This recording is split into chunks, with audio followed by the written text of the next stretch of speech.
eu sou a professora Eliana de Jesus. Sejam bem-vindos à aula de Meio Ambiente e Sustentabilidade. Nesta aula, vamos aprofundar nosso conhecimento sobre a sustentabilidade e o desenvolvimento sustentável no mundo empresarial. Mas o que vamos conhecer nessa aula de hoje, professora?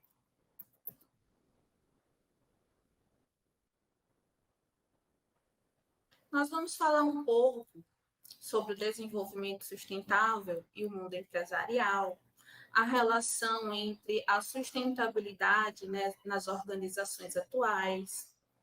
Falaremos sobre a relação entre sustentabilidade e competitividade, sustentabilidade e ecoeficiência, como a ecoeficiência vem sendo trabalhada dentro das organizações.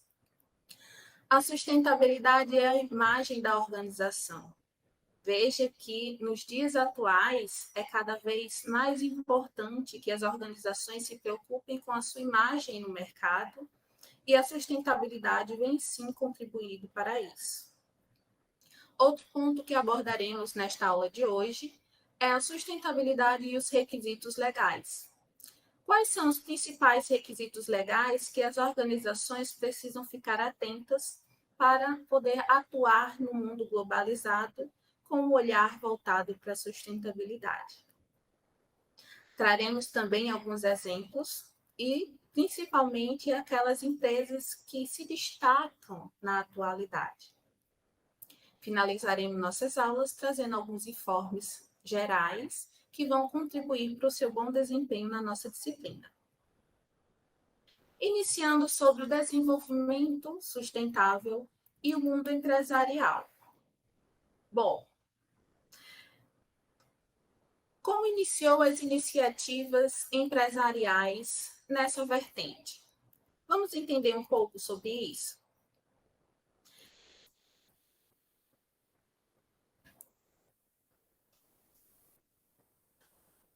Quando a gente fala desenvolvimento sustentável no mundo empresarial, é importante que a gente também entenda todo o contexto de como as organizações têm participado de todos esses eventos, de todas as discussões voltadas para a sustentabilidade. Bem, a participação empresarial nas questões ambientais tiveram início oficialmente quando o Conselho Empresarial para o Desenvolvimento Sustentável participou ativamente da organização da temática Empresa e Meio Ambiente. Isso tudo na conferência que teve no Rio de Janeiro, no ano de 1992. Vocês lembram que conferência foi essa? A qual ficou conhecida como a Eco 92 ou a Rio 92.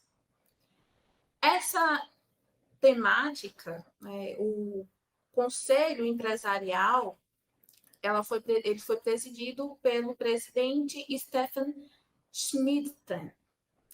Então, esse conselho reuniu 48 líderes empresariais de diversos países, que posteriormente elaboraram um documento sobre desenvolvimento sustentável, voltado para o meio ambiente, né, e as empresas. Esse documento foi intitulado como Mudando o Rumo, uma perspectiva global do empresariado para o desenvolvimento e o meio ambiente. No início desse documento, foi divulgada uma declaração em que reconhece que o mundo se move em direção à desregulação, às iniciativas privadas e aos mercados globais. Isso exige que as empresas assumam maior responsabilidade social, econômica e ambiental ao definir seus papéis e ações. O documento do Conselho Empresarial admite que o progresso em direção ao desenvolvimento sustentável é um bom negócio, pois consegue criar vantagens competitivas e novas oportunidades. No entanto, observa-se que isso exige mudanças profundas e de amplo alcance na atitude empresarial. incluindo a criação de uma nova ética na maneira de fazer negócios. Bem, o WBCSD, conhecido como World Business Council Sustainable Development, ou seja, o Conselho Mundial de Empresas e Desenvolvimento Sustentável, ele indica no documento ecoeficiência criando mais valor com menos impacto. Alguns fatores que constroem a sustentabilidade empresarial. Então, o que ele indicou neste documento como sendo a ecoeficiência para criar mais valor e menos impacto?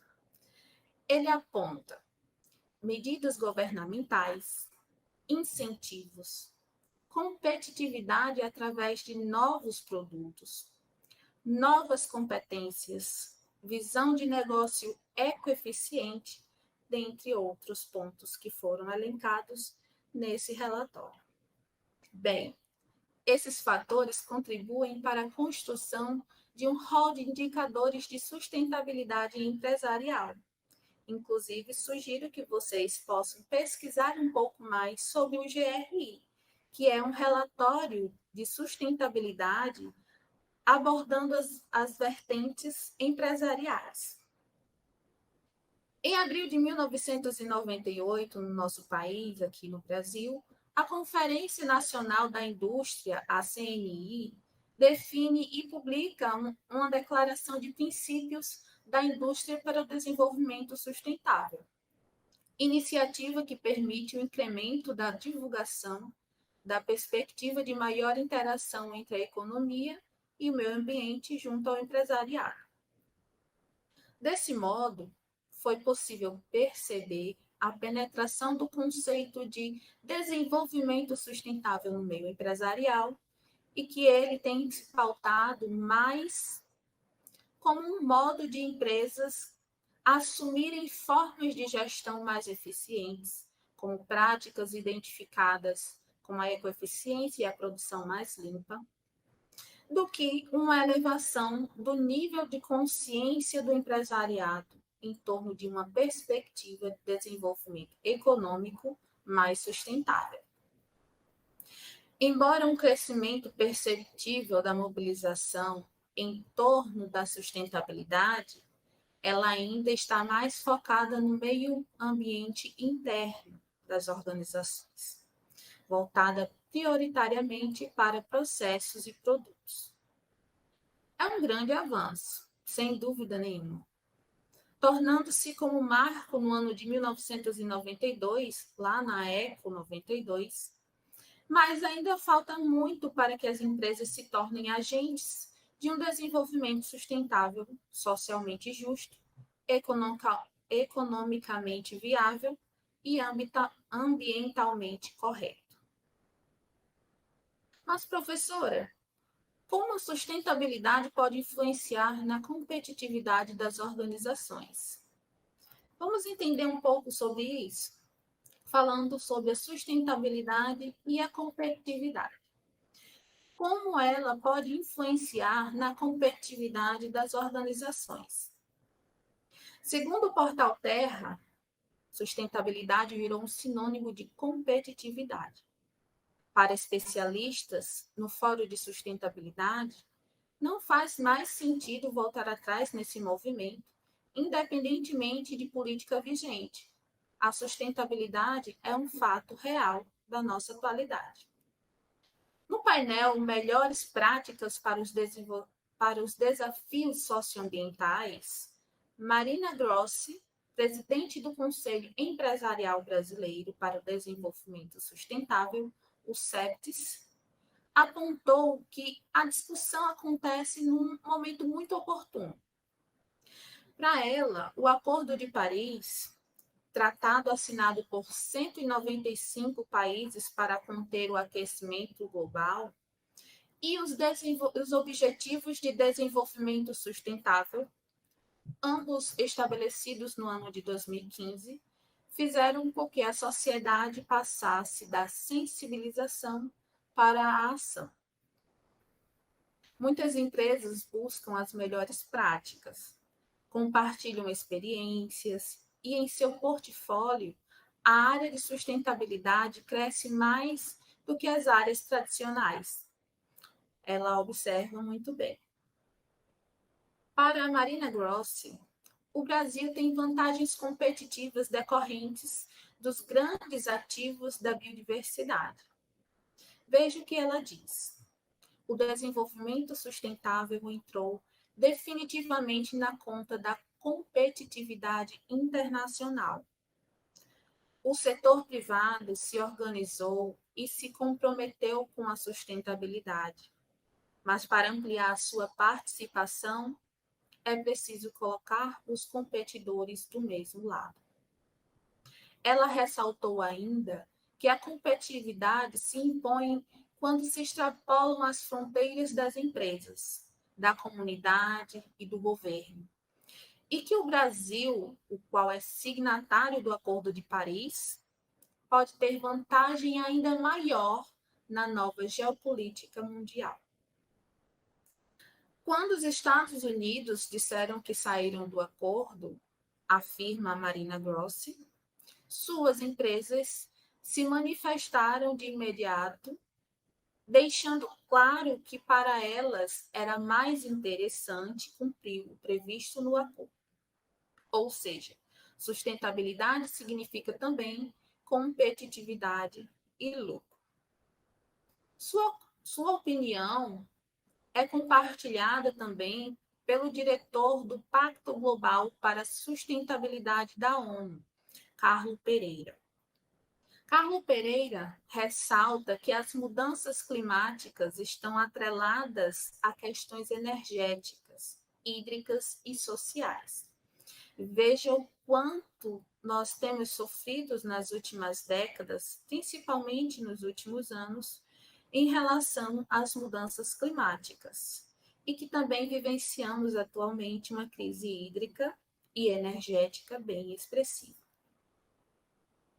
Isso diz respeito também a países, mas também a empresas.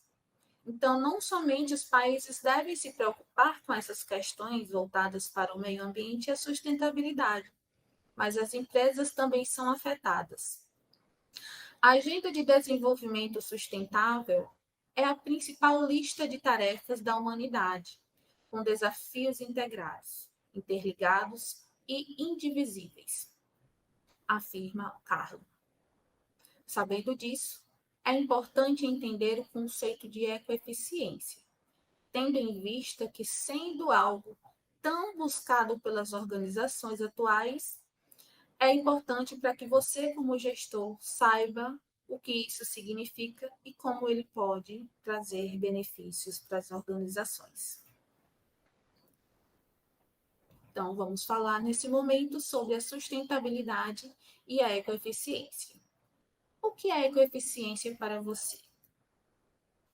Bem, eficiência significa fazer bom uso dos recursos disponíveis, evitando desperdícios e retrabalho.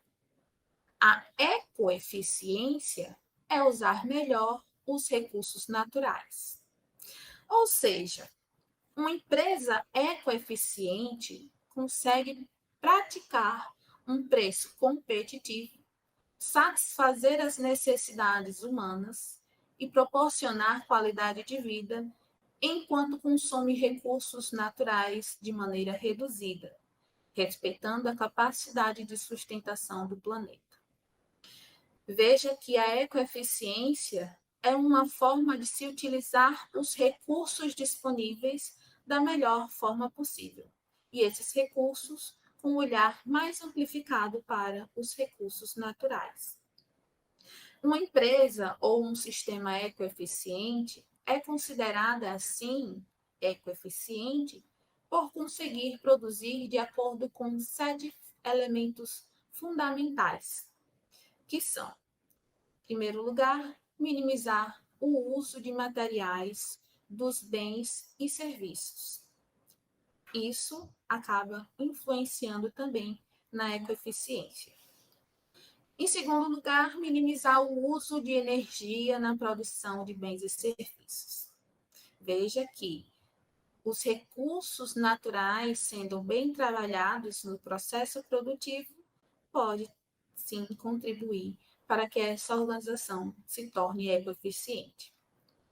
Em terceiro lugar, nós temos minimizar a dispersão de tóxicos, eliminar elementos, produtos tóxicos dos processos produtivos e dos produtos. Fomentar a reciclabilidade dos materiais está em quarto lugar, né? Principalmente para que seja possível a reutilização ou a reciclagem dos materiais, para que a gente tenha ali um aumento, né, da vida útil desse material numa cadeia produtiva, buscando também uma economia voltada mais para a economia circular do que a economia linear. Em quinto lugar, temos maximizar a utilização sustentável dos recursos renováveis. Em sexto lugar, estender a durabilidade dos produtos.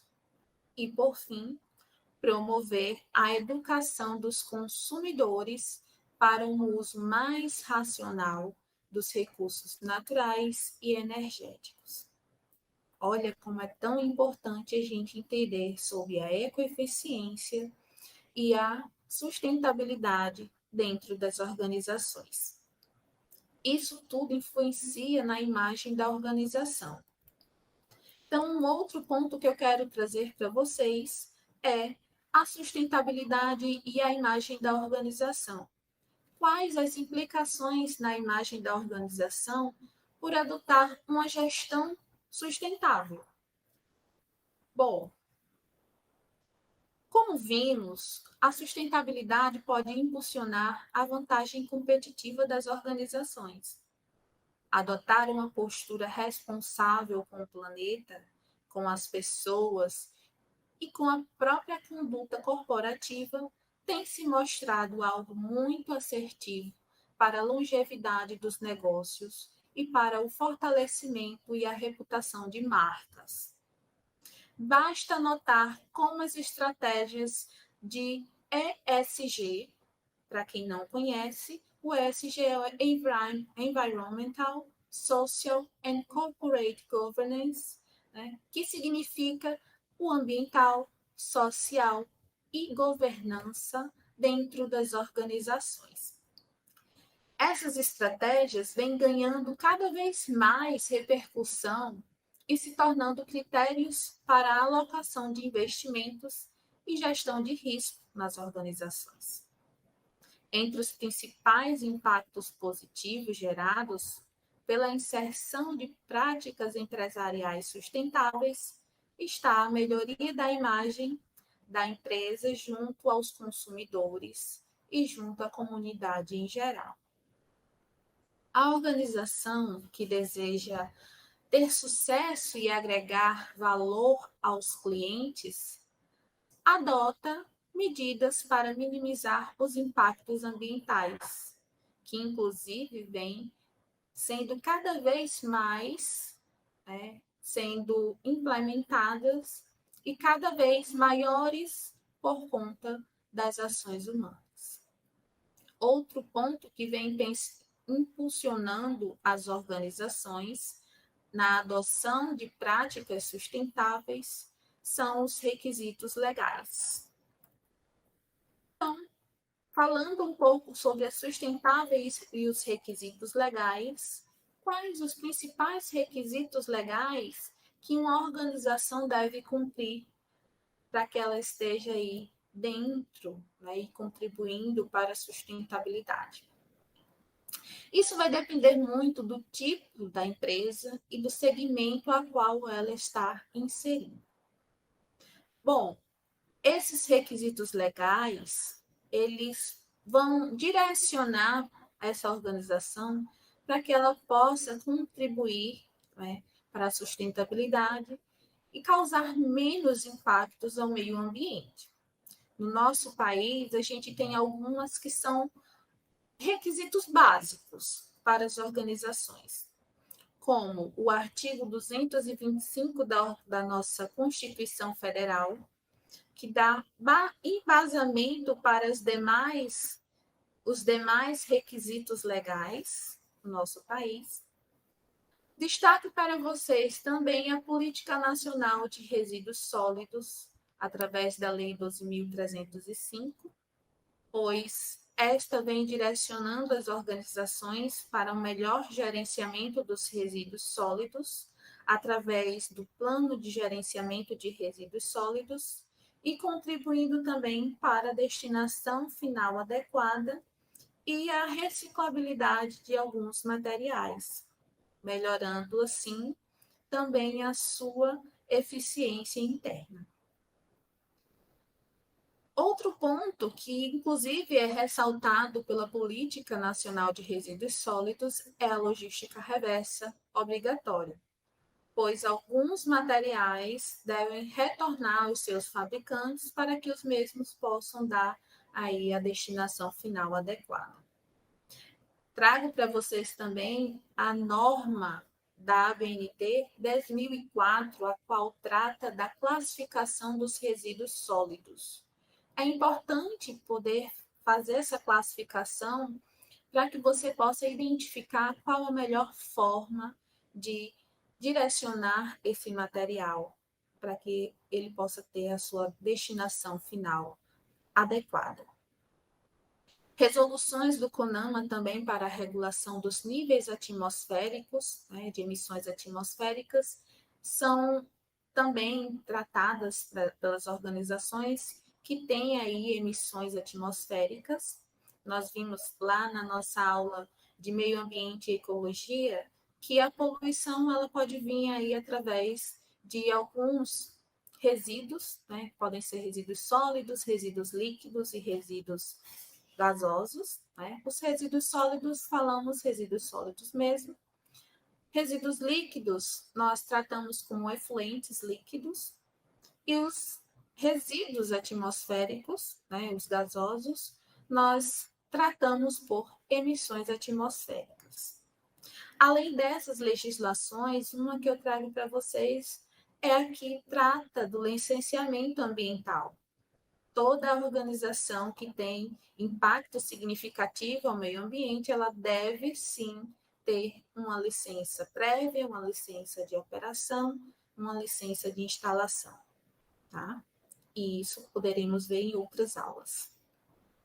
Bom, esses são os principais requisitos legais que as organizações precisam estar atentas, mas existem muitos outros, e como eu falei, é importante perceber qual é o nicho dessa organização, onde ela está inserida, para que você possa identificar outros requisitos legais a qual ela deve estar submetida. Bom, vamos conhecer algumas empresas que são referências nas ações sustentáveis? Isso eu trago alguns exemplos para vocês, né? Que exemplos são esses?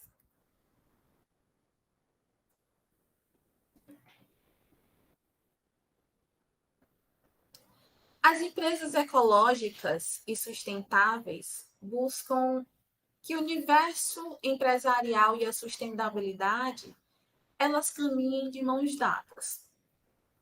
Elas não só buscam realizar ações que favoreçam o desenvolvimento, como também respeitem o meio ambiente e a sociedade de forma global. Em janeiro do ano de 2020, a Corporate Knights, empresa de mídias e pesquisas do Canadá, especializada em desenvolvimento sustentável, publicou as 100 maiores empresas sustentáveis do mundo. E dentre elas, 3 empresas brasileiras foram elencadas. Que empresas foram essas? A Natura, o Banco do Brasil e a CEMIG. O Banco do Brasil ficou em 9º lugar, a CEMIG ficou em 19º lugar e a Natura ficou em 30º lugar. As primeiras 5 posições do ranking de maiores empresas sustentáveis de 2020 foram ocupadas por corporações dinamarquesas, finlandesas e norte-americanas. Nós temos a Ørsted, da Dinamarca, que é do setor de energia, a Hansen Holding, da Dinamarca também, que é do setor de alimentos e outros agentes químicos. Nós temos a Neste Oil, da Finlândia, setor de refinaria e comercialização de petróleo. Temos a Cisco System, que é dos Estados Unidos, do setor de equipamentos de comunicação. A Autodesk, dos Estados Unidos também, que é do setor de software. O ranking global das 100 maiores empresas em sustentabilidade leva em conta aspectos econômicos, sociais e ambientais. E na edição do ano de 2020 foram avaliadas mais de 7 mil empresas. Veja como esse tema é interessante. Bom, é interessante que a gente possa também recapitular que essa nossa aula a gente falou um pouco sobre como a sustentabilidade ela vem sido vista no meio empresarial. Além disso, a gente viu nesta aula de hoje que essa temática ela acaba influenciando na imagem da organização perante o mercado. Os clientes estão cada vez mais atentos às ações das organizações e vem pressionando, sim, para que elas possam ter atitudes em uma gestão cada vez mais sustentável. A sustentabilidade também vem influenciando na competitividade, né? Quando a empresa ela acaba sendo ecoeficiente, né, atendendo aos requisitos legais, ela consegue ter uma maior produtividade. E essa maior produtividade significa maior competitividade. E com essa competitividade, ela se mantém, né, no meio empresarial, vivenciando aí, né, novos rumos. Bom, eu espero que vocês tenham gostado dessa nossa aula de hoje, falando um pouco da sustentabilidade no meio empresarial. E para finalizar, nós vamos trazer alguns informes gerais. Só recapitulando, é interessante que vocês possam estar atentos à nossa sala de aula virtual, pois lá contém a curadoria das unidades. Além da curadoria das unidades, nós temos o acesso à biblioteca virtual através da área do aluno. É importante que você participe do fórum de discussão, pois através dele você consegue compartilhar experiências com seus colegas e também conhecer as experiências deles em relação à sustentabilidade no mundo empresarial. Outras fontes de informação também é importante.